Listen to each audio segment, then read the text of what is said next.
예, 오늘 본문 말씀 좀 깁니다. 사도행전 10장 22절에서 48절의 말씀을 저와 여러분이 한 절씩 교독하고 마지막 48절 같이 읽도록 하겠습니다.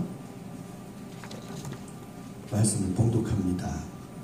그들이 대답하되 백부장 고넬료는 의인이요 하나님을 경외하는 사람이라 유대 온 족속이 칭찬하더니 그가 거룩한 천사의 지시를 받아 당신을 그 집으로 청하여 말을 들으려 하느니라 한데 이튿날 일어나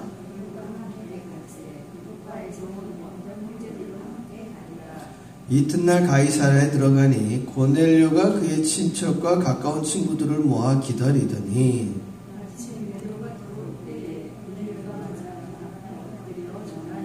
베드로가 일으켜 이르되 일어서라 나도 사람이라 하고 이르되 유대인으로서 이방인과 교제하며 가까이 하는 것이 위법인 줄은 너희도 알거니와 하나님께서 내게 지시하사 아무도 속되다 하거나 깨끗하지 않다 하지 말라 하시기로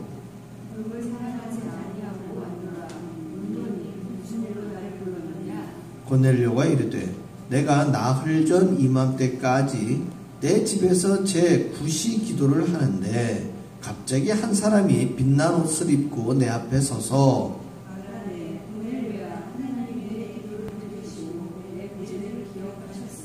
사람을 욥바에 보내어 베드로라 하는 시몬을 청하라. 그가 바닷가 무두장이 시몬의 집에 유숙하느니라 하시기로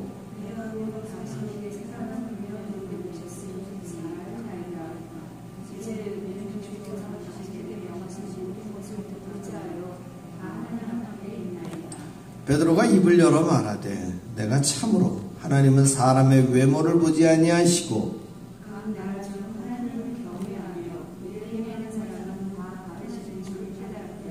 만유의 주 되신 예수 그리스도로 말미암아 화평의 복음을 전하사 이스라엘 자손들에게 보내신 말씀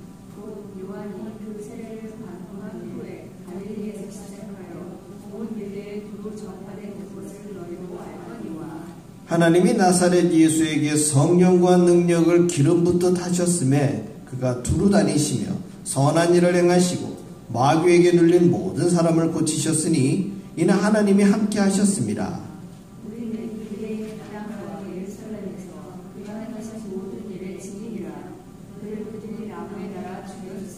하나님이 사흘 만에 다시 살리사 나타내시되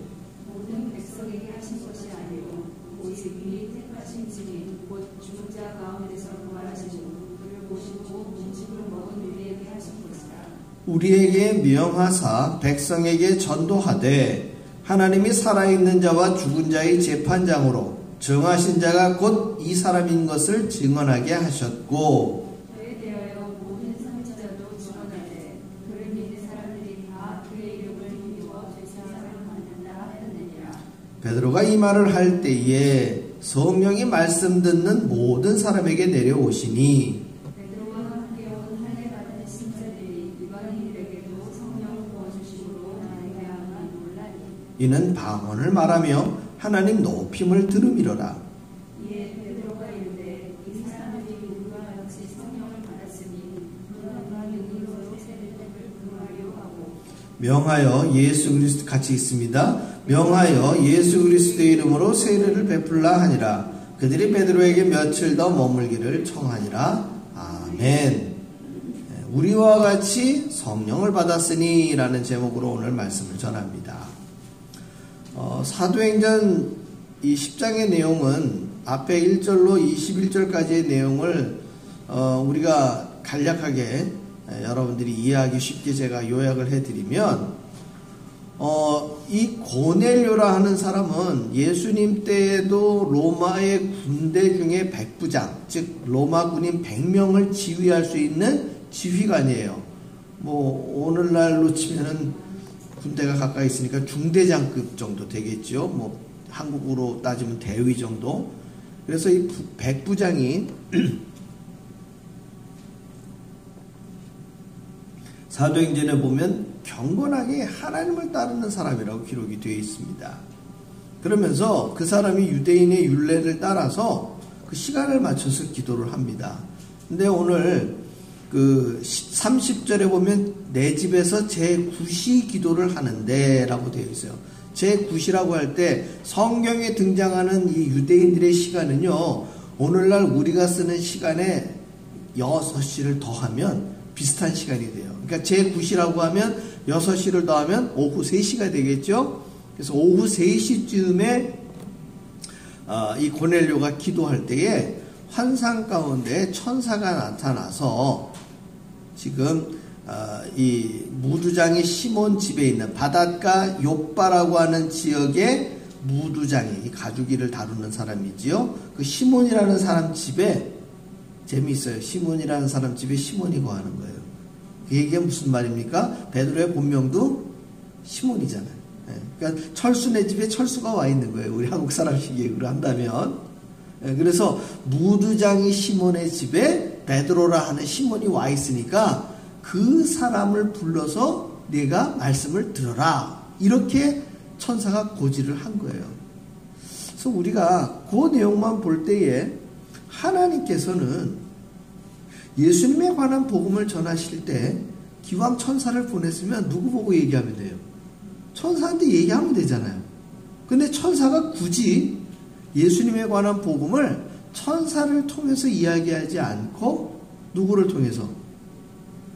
그 주님을 믿고 성령 세례를 받고 성령의 능력을 가진 누구를 통해? 사람들을 통해 복음을 전파하신다는 거예요. 이것이 오늘 사도행전 10장과 또 10장 42절에 우리에게 명하사라고 되어져 있는 이 예수님의 중요한 미션을 지금 그대로 나타내 주는 장면이에요. 다시 한번 말씀드리면 하나님께서는 예수님에 관한 복음을 천사들을 통해서나 혹은 당신의 입술을 통해 직접 사람들에게 전하지 아니하시고 예수님이 죽으시고 부활하셔서 그 나타나셨을 때의 모든 사건을 보고 듣고 믿은 누구? 사람들을 통해 이 일을 행하시는 거예요. 그래서 복음 전파는 누구를 통해서 하신다? 믿는 사람들을 통해서 하신다. 그 사람들 속에는 누가 들어있어요? 바로 저와 여러분이 함께 하고 있다는 것이죠. 그래서 저와 여러분은 복음을 전파하는데 하나님의 중요한 도구가 되는 것이죠. 본문으로 다시 돌아와서 그래서 고넬료가 자기 집에 있는 종 2사람과 경건한 사람 1사람을 붙여서 3사람을 이 욥바라는 곳으로 보내는 거예요. 고넬료가 있었던 곳과 지금 욥바까지의 거리는 약 50km 정도 떨어져 있는 곳이에요. 그래서 이 3사람이 오후 3시 기도를 마치고 보냈을 때 하루길을 완전히 밤을 넘어서서 지금 베드로의 집에 도착한 거예요. 그래서 오늘 23절에 보면 베드로가 불러들여 유숙하게 하니라. 그 얘기는 뭐예요? 바로 출발하기에는 거리가 멀기 때문에 하룻밤 그 종들과 더불어 하룻밤을 자고 그 다음날 아침에 출발하는 거예요. 그런데 환상은 고넬료에게만 임한 것이 아니라 누구에게도 임했냐? 바로 베드로에게도 임했다는 거예요. 베드로는 육시기도예요. 육시기도. 제6시 기도면은 오늘날 저와 여러분의 시간으로는 몇 시가 될까요? 아까 말씀드린 대로 6시에 6시를 더하면 정오, 낮 12시가 되는 거예요. 낮 12시에 기도를 하는데 사실 12시 시간은 또 우리가 뭐 하는 시간하고 겹쳐요? 점심 먹는 시간하고 겹치잖아요. 점심시간. 점심시간하고 겹쳐가지고 기도를 하는데 환상 가운데 하늘에서 보자기 같기도 하고 그릇 같기도 한 보자기 같은 그릇이 하늘에서 내려오는 거예요. 그런데 먹을 게 담겼네? 환상 가운데지만 기분 좋잖아요. 요즘에 한국에서도 먹방이 유행을 하잖아요. 먹방. 그래서 어떤 분들 같은 경우에는 그 음식이 먹고 싶은데 당장에 내가 그 음식이 없으면 다른 걸 먹으면서 먹방을 보면은 어떤 느낌이 있는 거예요. 그래도 내가 지금 저 음식 먹는 생각을 할 수 있다는 것이죠. 그리고 또 먹방하는 사람들이 얼마나 맛있게 잘 먹는지 아주 실감나게 먹잖아요. 여하간 배가 고픈 상태에 있었던 베드로에게 도자기 같은 큰 그릇이 들어왔는데 거기에 보니까 4발 달린 짐승도 있고 곤충도 들어있고 그러는데 이것이 우리 유대인들에게는 레위기 11장에 등장하는 그 정한 음식과 부정한 음식이 담겨져 있는데 정한 음식이 아니라 부정한 음식들이 담겨져 있는 거예요. 그런데 하나님이 그것을 보여주시면서 이것을 받아 먹으라 그렇게 하시는 거예요. 그러니까 베드로 입장에서는 하나님 이거는 부정한 음식이라 내가 먹을 수 없습니다. 그랬더니 야 내가 너에게 주는 음식을 네가 부정하다 할 수 있겠느냐? 이 음식을 네가 받아 먹어라 이렇게 이야기를 하시는 거예요. 게다가 이 환상을 3번이나 반복해서 보여주셨다라는 거예요. 우리 한국말로도 3-4번은 꼭 해야 되는 거 아니겠습니까? 하나님께서 그렇게 3번의 환상을 보여주신 후에 환상이 사라졌어요. 그래서 베드로 입장에서는 이게 도대체 무슨 의미지? 하면서 의문을 갖고 있었던 거예요. 의문을. 그러던 차에 지금 다음날 누가 온 겁니까? 이 고넬료가 보낸 사람들을 만나게 된 거예요. 우리는 이 결론적인 내용으로 이 성경 본문을 보니까 왜 베드로는 하나님이 주신 계시를 못 알아먹었을까? 그렇게 생각하기 십상이지만 베드로 입장에서는 평생 그래도 바리새인들 같지는 않지만 유대인들의 기본적인 율례에 의해서 먹는 음식들을 잘 지키면서 산단 말이에요. 그래서 오늘날 유대인들 또 이슬람교에 속한 사람들 이런 사람들은 소고기는 먹되 돼지고기는 안 먹어요. 오늘날까지도. 왜? 레위기 11장에 보면 소는 이 굽이 갈라져 있고 되새김질을 하니 정한 음식이니 먹되 돼지 같은 경우에는 굽은 갈라졌지만 되새김질을 하지 않기 때문에 먹지 말라 이렇게 단순하지만 먹지 말라 하는 이유로 붙여서 기록을 하고 있어요. 그래서 그 문장에 의해서 유대교나 이슬람교 사람들은 그 돼지고기를 먹지 않는 거예요. 하나의 법이죠. 그래서 베드로 역시도 그런 돼지를 비롯해서 부정한 음식들이 그 안에 담겨져 있었기 때문에 이것은 내가 먹지 못하겠습니다. 이렇게 얘기한 것인데 하나님께서는 내가 먹으라 하면 부정한 음식도 뭐하라는 얘기예요? 정하게 되었으니 먹으라는 이야기죠. 그래서 이 이야기에 대한 내용이 28절에 유대인으로서 이방인과 교제하며 가까이 하는 것이 위법인 줄은 너희도 알거니와 라고 되어 있어요. 참 놀라운 사실은 지금 고넬료는 유대인이에요? 유대인이 아니에요? 유대인이 아니에요. 유대인의 시각에서 볼 때는 통전적으로 그냥 이방인으로 이야기되는 사람이에요. 우리가 로마서 1장에 보게 되어지면 유대인이나 이방인이나 로마인이나 야만인이나 이런 표현을 써요. 그러니까 굉장히 단순한 거예요. 유대인들은 자기네 유대인들 아니면 다 뭐다? 이방인이. 그리고 로마인들 입장에서는 자기네가 점령한 로마 지역, 이 로마인들 외에는 다 뭐예요? 야만인이라는 표현을 썼어요. 야만인. 그 야만인이라고 써있는 부분을 우리 영어 성경을 보게 되면 바바리안이라고 기록되어 있죠. 그 왜 바바리안이라고 기록했다고요? 그 바발이라는 말이 뭐 입는 우리 그 뭡니까 레인코트 입는 그 바바리가 아니라 이게 의성이에요. 의성어. 로마인들 라틴어나 헬라어를 그 당시 썼던 이 로마인들 입장에서는 북구 유럽 쪽에 쓰는 사람들의 그 사람들의 언어가 그냥 바라바라바라바라 쳐 들리는 거예요. 우리 미국 사람들이 어쩌고 한국말로 어쩌고 저쩌고를 영어로 뭐라고 그래요? 블라블라블라 그런 표현 쓰잖아요. 그런 것처럼 못 알아듣는 사람들, 그 바라바라바라 이런 말을 쓰는 사람들, 그래갖고 뭐라고 그런다? 바바리안이라고 야만이로 딱 쳐버린 거예요. 그 당시 로마 사람들은 격식을 가르친 그 의식주 문화가 있었는데, 이 북구 유럽 쪽 사람들은 우리가 알듯이 그 바이킹의 후예들 같은 경우 의식이라든지 또 이 음식 문화들 이런 것들이 로마인들 자기들 눈에 볼 때는 굉장히 좀 야만스러운 거죠. 문명의 어떤 혜택을 받지 못한 그런 느낌으로 봤기 때문에 통전적으로 그 사람들을 야만인으로 치부를 했던 겁니다.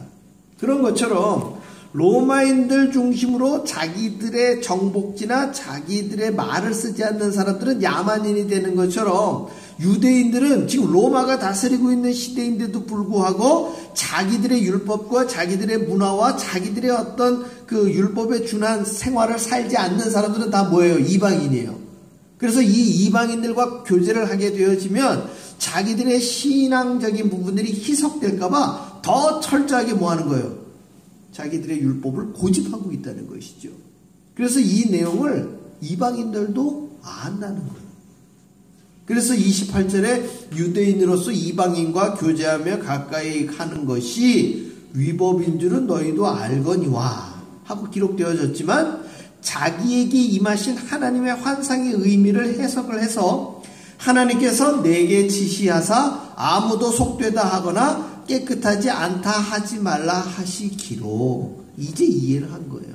즉 이방인들에게도 예수님의 복음이 전파되어지는 것, 하나님의 말씀이 전파되어지는 것을 더 이상 가로막지 말라는 것에 대한 환상을 베드로가 보았고 그것을 고넬료의 사람들을 만났을 때 이해가 되었다는 것을 성경은 28절에 기록하고 있는 거예요.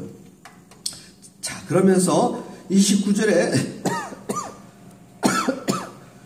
부름을 사양하지 아니하고 왔노라 묻노니 무슨 일로 나를 불렀느냐 하고 하니까 그제서야 그 경건한 사람이 자신이 베드로의 집에 온 이유에 대한 설명을 하니까 고넬료 역시도 뭘 본 거예요? 환상을 보고 자신의 사람들을 보낸 것이죠. 그래서 자 30절에 보면 31절에 보면 고넬료야 하나님이 내 기도를 들으시고 내 구제를 기억하셨으니 고넬료라는 사람이 경건한 사람으로 하나님으로부터 인정받은 이유는 이 두 가지예요. 뭡니까? 기도하는 사람이고 구제하는 사람이었다는 거예요. 이것은 오늘날 우리에게도 똑같이 적용이 됩니다. 우리가 기도하고 어려운 이웃을 구제하는 것을 하나님은 어떻다 여기시는 거예요? 경건한 사람이라고 일컫는 거예요. 자, 그리고 35절에 하나님을 경외하며 의를 행하는 사람은 하나님이 다 받으시는 줄 깨달았도다 하면서 베드로가 그 고넬료 가정을 뭐 하는 거예요? 인정하시고 그들의 요구에 응할 것임을 이야기하고 있는 것이죠. 그래서 이 베드로는 온 사람들도 완전히 한나절을 하루를 통째로 걸어온 것처럼 그들과 함께 유숙한 다음에 그 다음날 출발해 가지고 이 고넬료의 집에 도착을 합니다. 그리고 그 고넬료의 집에 도착해서 주의 복음을 전파하는 거예요. 그 전파하는 복음의 핵심을 여러분 잘 보십시오. 36절에 만유의 주 대신 예수 그리스도로 말미암아 화평의 복음을 전하사 이스라엘 자손들에게 보내신 말씀 곧 요한이, 여기서 요한은 사도 요한이 아니고 세례 요한입니다. 그 세례를 반포한 후에 갈릴리에서 시작하여 온 유대에 두루 전파된 그것을 너희도 알거니와 하나님이 나사렛 예수에게 성령과 능력을 기름 붓듯 하셨음에 그가 두루 다니시며 선한 일을 행하시고 마귀에게 눌린 모든 사람을 고치셨으니 이는 하나님이 함께 하셨습니다.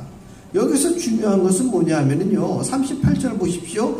나사렛 예수에게 성령과 능력을 기름 붓듯 하셨음에 그가 두루 다니시며 선한 일을 행하시고 마귀에게 눌린 모든 사람을 고치셨으니 하고 되어진 이 부분이 예수님에게만 국한된 일이 아니라 이 이후에 성령의 임재를 경험한 예수님의 사도들과 예수님의 제자들에게도 이 능력은 똑같이 나타났다는 것이죠.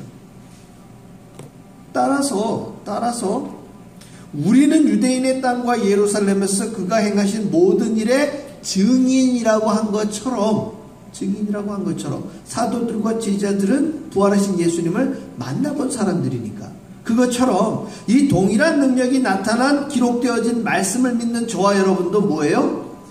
바로 동일한 증인이라는 거예요. 그러니까 우리는 말씀을 부경하는 사람이 아니라 뭐라고요? 이 말씀에 대한 증인이라는 거예요. 따라서 오늘 사도행전에 기록되어져 있는 이 사도들과 제자들은 예수님을 직접 보고 만나고 믿은 사람들이에요. 그런데 우리는 어떤 사람들이에요? 기록된 말씀을 보고 듣고 믿은 사람이에요. 이 사람이 오늘 성경에 기록되어져 있는 고넬료예요. 그리고 그 집에 임한 사람들이에요. 자, 보십시오. 베드로가 이 말씀을 전했습니다. 이 말씀을 전했는데 44절 보십시오. 베드로가 이 말을 할 때에 성령이 말씀 듣는 모든 사람에게 내려오시니. 이 장면이 오늘날도 우리가 같이 예배드리고 같이 복음 전파할 때 딱 눈에 보이면 얼마나 좋아. 그죠? 그러면 말씀을 전하는 이나 말씀을 듣는 이나 하늘에서 천사가 샤라랑 샤방샤방 내려와가지고 이 사람 머리 한 사람, 저 사람 머리 한 사람 내리면 누구나 성령이 임하고 하나님의 말씀이 임재하는 걸 시각적으로 볼 터인데, 오늘 이 장면은 아마 베드로 어른만 보지 않았을까 싶어요. 그런데 45절에 보면 이렇게 이 얘기가 나옵니다. 베드로와 함께 온 할례 받은 신자들이 이방인들에게도 성령 부어주심으로 말미암아 놀라니 하는데, 그 놀란 이유가 이는 방언을 말하며 하나님 높임을 들음이러라 라고 되어 있어요. 자, 두 가지 표현이 나오죠. 방언을 말하고 하나님 높임을. 방언을 말한다는 것은 마가의 다락방, 사도행전 2장에 등장한 마가의 다락방에서 임재한 모든 사람들에게 하늘로부터 방언이 임해서 그들의 입술에서 나오는 말이 다 각자 자기의 고향의 언어, 마다텅으로 들려지게 된 것이죠. 따라서 분명히 이 고넬료 집안에 있는 사람들은 어떤 말을 쓰는 사람들이에요?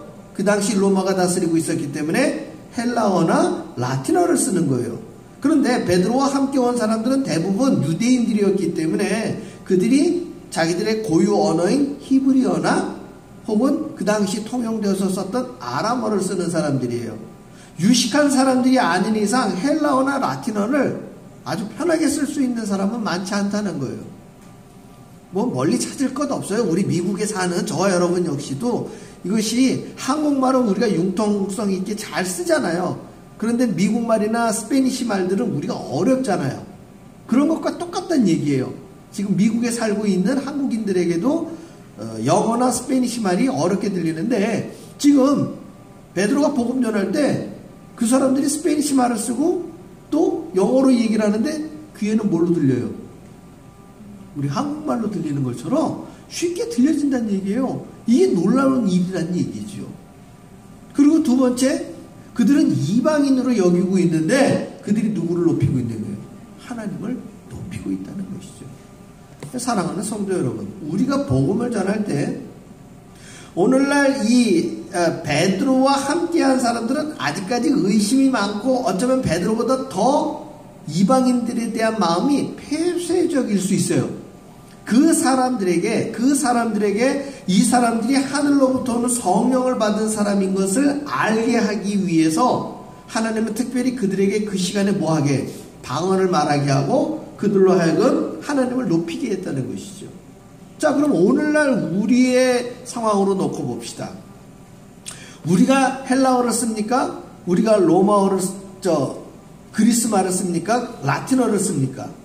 우리는 사실 오늘날 한국말로 예배를 드려요. 그럼 유대인들 입장에서는 우리는 어느 나라 말을 하는 거예요? 이방인들의 말을 하는 거예요. 그런데 그들이 유대인으로 기록되어져 있는 하나님의 말씀, 그들이 믿고 따르는 예수님에 대한 이름을 우리는 오늘날 언어만 달랐지, 한국말이라는 언어만 달랐지 그대로 똑같이 쓰면서 우리도 하나님을 어떻게 하고 있습니까? 높이고 있는 거예요. 하나님을 높이고 있는 거예요. 그러한 사건으로 말미암아 47절에 베드로가 이르되 이 사람들이 우리와 같이 성령을 받았으니. 할렐루야. 굉장히 중요한 단어예요. 뭐가? 우리와 같이라는 단어. 이 우리와 같이라는 단어에서 더 이상 유대인과 이방인을 나누지 않는다는 것이죠. 그것을 누가 나누지 않으시는 거예요? 하나님이 나누지 않는다는 거예요. 거기에 있는 베드로나 함께한 사람들이 야 이제 우리는 이방인들처럼 여기지 말자, 이게 아니라 아주 지극히 지역적이고 소극적 의미에서 우리와 같이가 아니라 하나님께서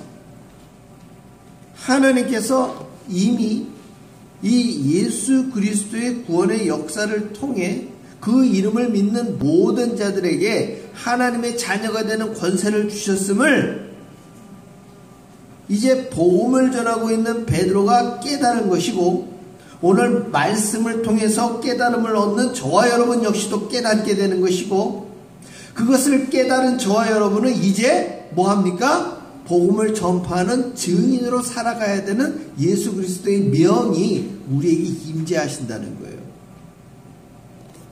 이에 베드로가 이르되 이 사람들이 우리와 같이 성령을 받았으니 누가 능히 물로 세례 베품을 금하리요 하고 명하여 예수 그리스도의 이름으로 세례를 베풀라 하니라. 그들이 베드로에게 며칠 더 머물기를 청하니라.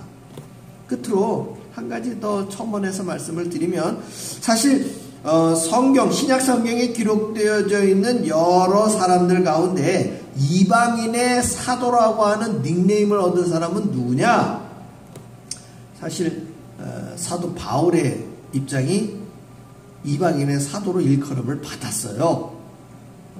이유인즉 다메섹에서 사도 바울이 청년 사울에서 바울로 회심하는 그 사건, 히브리식 사울, 큰 자라는 이름을 갖고 있다가 회심한 이후에 작은 자라는 바울이라는 이름으로 불리워지면서 이방인들의 사도가 된 이유는 그가 회심한 것에 대해서 바울 본인 입장에서는 큰 회심의 역사였지만 사람들은 계속해서 바울을 의심의 눈초리로 봤거든요. 어제까지 스데반 집사를 비롯해 많은 사람들을 죽였는데 갑자기 복음을 전파하니 저 사람 이상한 사람 아니야? 이런 의심의 눈초리가 있었던 거예요. 그래서 유대인들에게 복음 전하기는 바울이 굉장히 힘들었습니다. 그러다 보니까 이 예루살렘과 사마리아 인근 유대 지역을 떠나서 고린도 지역을 중심으로 지중해 연안에 이방인들 지역에 복음을 전파하게 된 거예요. 그런데 오늘 48절에 보게 되어지면 세례 베품을 금하리오 하고 했던 베드로가 그들에게 직접 세례를 베풀지 않고 명하여라고 되어져 있어요. 예수의 그리스도의 이름으로 세례를 베풀라. 즉 이 얘기는 뭐냐면 베드로가 직접 그 고넬료 사람들의 머리에 안수하지 않았다는 얘기예요. 바꾸게 얘기하면 빌립이 전파한 사마리아 지역에 가서는 베드로가 요한과 더불어 그들의 머리에 안수했어요? 안 했어요? 그때는 안수했어요. 그런데 지금 고넬료 집안에 와가지고서는 안수를 안 해요. 이와 유사한 사건은 뒤에 한 번 더 나옵니다. 그 사건으로 말미암아 이 사도 바울은 나이 드신 베드로 어른을 한번 사람들 앞에서 책망한 적이 있어요.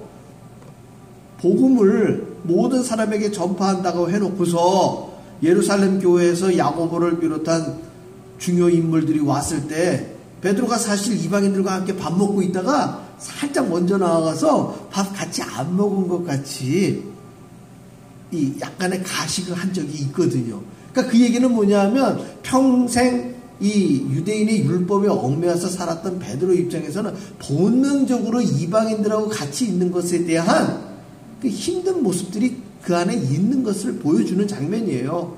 근데 그 부분을 갖다가 사도 바울은 꼭 집어가지고 아프게 한번 얘기한 적이 있다는 것이죠. 그래서 오늘 본문에도 48절에 보면 직접 안수하지 않고 명하여 같이 온 사람들을 통해서 그 사람들에게 안수하라고 하는 이런 장면들이 참 이 누가 어른은 아주 디테일하게 기록으로 남겨놓는 거예요. 사랑하는 성도 여러분, 저와 여러분의 삶 속에 누가 어른과 같은 이 기록이 하나님 전에 있을까요? 없을까요? 저는 분명히 있다라고 믿습니다. 그래서 우리가 주님 부르시는 그날 우리는 주님 앞에서 분명히 할 말이 있는 삶을 살아야 되는 거예요.